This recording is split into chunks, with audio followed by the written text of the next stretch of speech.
If there's a way to make investing more accessible to more people, make it easier and cheaper, then personally, I'm probably going to be a big fan. And this is exactly what the Vanguard Lifestrategy Fund is aimed at doing, and it doesn't matter whether you're 25 or 65, is to get your money into the stock market, into a very simple one-stop shop that's managed for you and you can just set and forget. In this video, I'm going to look at what those life strategy funds are, break down some of the benefits and the good sides, also take a look at some of the negative and downsides that I can see, and at the end I'll give you my opinion if I think it's something you might be worth looking at. I've got nothing invested in this at all. I don't even have a Vanguard account, so everything you hear from me now is just purely my opinion. I'm not a professional qualified financial advisor, so please do your own research and seek out help if you need it. But with that said, let's get straight into the video. What are we going to do? Don't worry, Mr. B. I have a cunning plan to solve the problem.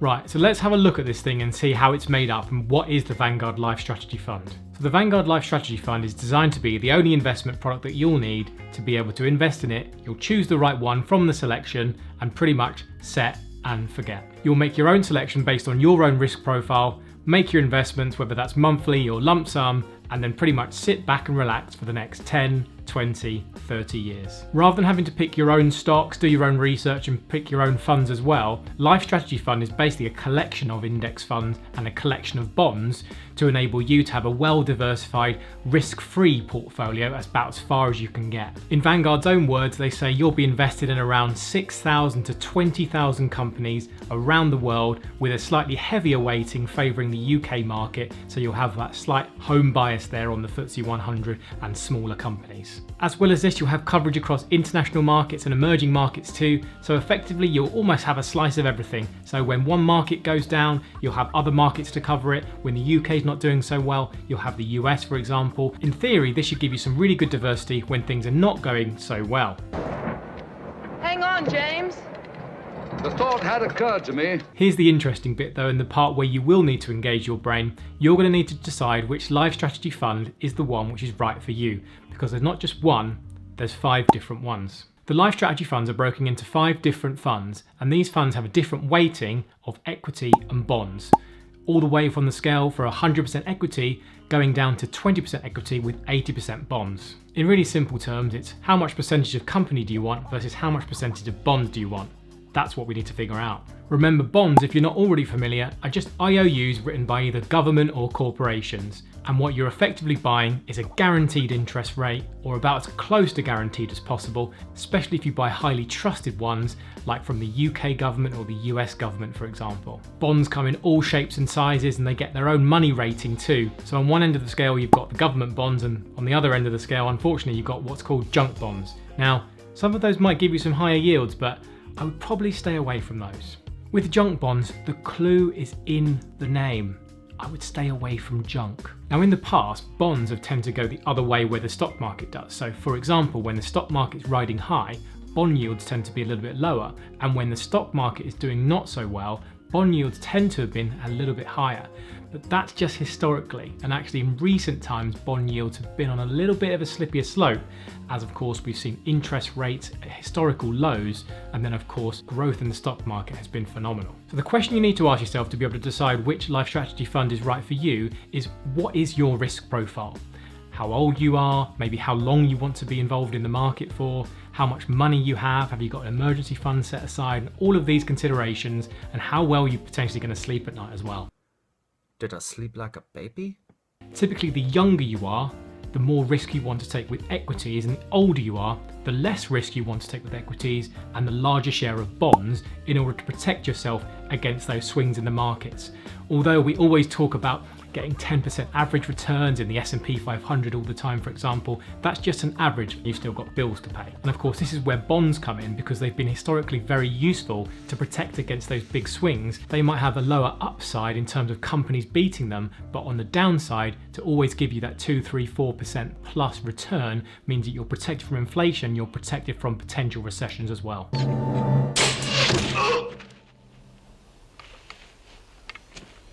I think you got the point. In terms of cost, the fees for the life strategy funds is a very respectable 0.22%, which ultimately is extremely cheap. This is on top of your account fee with Vanguard, which is 0.15%, although on a positive note, that is capped at £375 a year if you've got a large enough investment pot. So in total, you're looking at a 0.37% fee to manage all of that per year. And actually, if we look at these things, and yes, sure, there are cheaper ways to get into the stock market. We could just get a very low cost index fund tracking the FTSE 100 or the S&P 500, but ultimately, do we really want to manage everything else and build up our own funds and build up our own selection of bonds so we can sleep at night?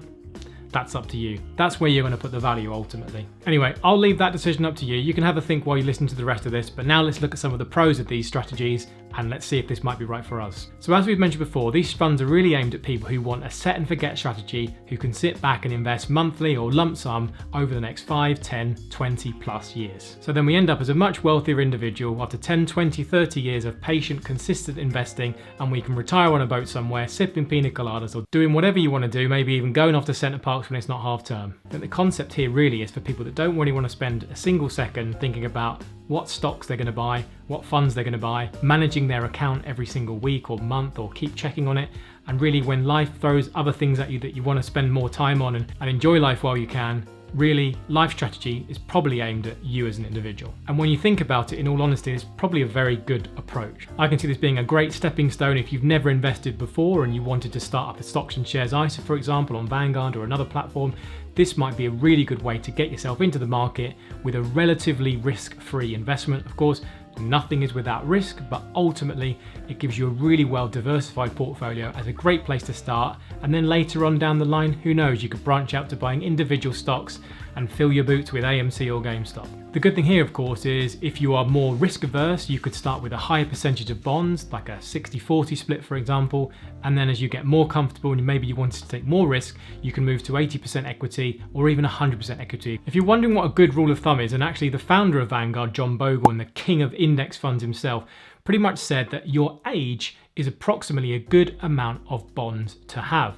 Now, of course, he was talking about this when bonds actually had a decent yield, but this could still apply. So for example, myself, who'd be 32, would take a 30% selection of bonds and a 70% selection of stocks. So it would give me higher risk and higher exposure, but I'd be in the market for a longer time to weather out those ups and downs. Whereas if you're around 60 or 50 years old, for example, you'd want to split that more of a 50-50 or a 60-40 split in favour of bonds. So makes sense. As I mentioned though, just be careful with bonds. They're not quite what they used to be. And I'll throw up the graph now of what bond yields have been over the past 10, 20 plus years, but really they're on a bit of a downward spiral. So while technically they can still be a safe haven, if they're not returning what inflation's doing to your money, then unfortunately that probably won't be a very good place to be. And touch wood again, we're in a pretty good space with the stock market, and ultimately we've probably still got a long way to go, but I haven't got a crystal ball, who knows. Ultimately here, as usual, time in the market will beat trying to time the market. Now let's have a look at some of the downsides. Firstly, let's talk about bonds. James Bond. Sorry, anytime I hear the word bonds or investment bonds, I just think of a collection of James Bonds. So we've covered off what bonds are, and we said that actually historically they've been pretty good, but actually in recent times they've been not so good. And we'd mentioned before that bonds in theory kind of move in opposite ways to the market. As people are scared of the market and scared of speculation, that money would move into bonds and vice versa, and it would have an inverse correlation as the market would progress. So it would be nice and would give you a good return of your investment, and you'd have a good yield on bonds. But of course we know now they're not quite what they used to be. So in my opinion, I'm not really convinced of the power of bonds as we move into 2022 and beyond, about really how effective they are and how much they should be part of your portfolio. But then that is just my opinion as someone in their 30s, and I can totally understand if you have a much larger pot that ultimately you want to protect that, and I can see bonds having some value. But I think really if you want long-term growth and looking to grow long-term wealth as well, then I personally can't see the effectiveness of bonds unless things change. Secondly, one of the other downsides I picked up here is really that reliance and the over-reliance on the FTSE 100. And unfortunately, the performance of the FTSE 100 and our native stocks here in the UK haven't been particularly good. In fact, since around the year 2000, it's only returned around 155%, which although sounds like a big number, that is including reinvesting all of the dividends. And if we didn't include that, really we're looking only at single-digit percentage returns. And if we compare that directly to the likes of the S&P 500 in America, who's generated nearly 300%, now we really know what we're comparing this against. And although past performance could never be an indicator of the future performance, as my personal opinion is I'd probably want a little bit more exposure to those American companies that ultimately will probably dominate the world for many years to come. Of course, no one's got a crystal ball, but ultimately I think those tech companies and those automation AI companies will probably be leading the way versus some of the leaders on the FTSE 100 chart who are more focused on financials, insurance, pharmaceuticals, for example. But hey, who knows? And then my final criticism would be, is it too diversified? So you'll hear the term diversification thrown around all the time. And of course, diversification is a good thing. However, it is a spectrum, and there is a balance to be had with a diversified portfolio and then being over-diversified. If you're over-diversified, it will mean that your returns and your potential rewards are really reduced. So for example, in that basket of 6,000 companies, there might be 3 or 4 standouts who grow 1,000% a year, but because you've got your money split across those 6,000 companies, your rewards will only be very, very minimal versus someone who had 30 or 40 stocks, for example, and see much better returns. Equally, yes, you could have the inverse argument and say I've got 6,000 companies and 10 could go bust and you probably wouldn't even notice it, but still there's a balance to be had somewhere. Too much risk and you're going to be riding a roller coaster, too little risk and you're not really going anywhere. So find your balance, seek professional help if you need it. Remember, I'm just some dude on the internet. In fact, if you're looking for some guidance, I actually did a video recently talking about how many stocks should you own, so go check that out after you've watched this video. Right, so we've looked at all the pros and cons. What are my thoughts? So the life strategy funds are a selection of funds effectively with a split of equities and bonds. They are made up with inside it of separate funds themselves, which gives us a really great diversified portfolio, exposes us to the whole market, and also gives us exposure to UK, US, international, emerging, everything. They give us great flexibility in terms of being able to choose what level of risk we have,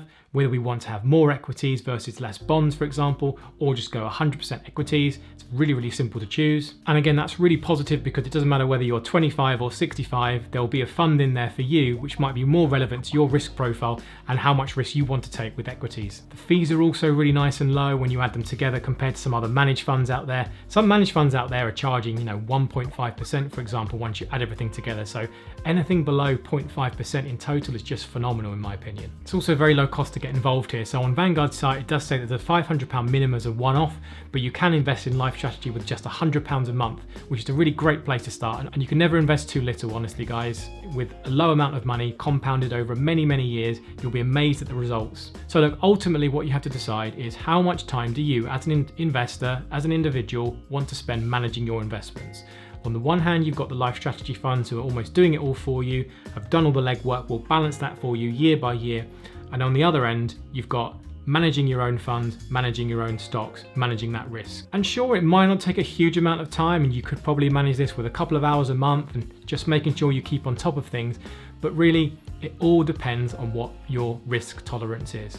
Will you be able to sleep at night knowing that one of your stocks has gone all the way down, for example, or we're in a recession and you're dipping lower than the market, for example, versus having something already done for you and knowing that your rewards might not be as great, but potentially you've protected yourself by diversifying. So ultimately that leaves you to make the decision, but good luck with whatever way you choose. Remember, I'm just someone on the internet. I'm not a professional qualified financial advisor. Please do seek help if you need it. Do your own research. Without further ado though, thanks again for joining us. Drop me a like if you found the video useful, subscribe for more, and I'll see you in the next one.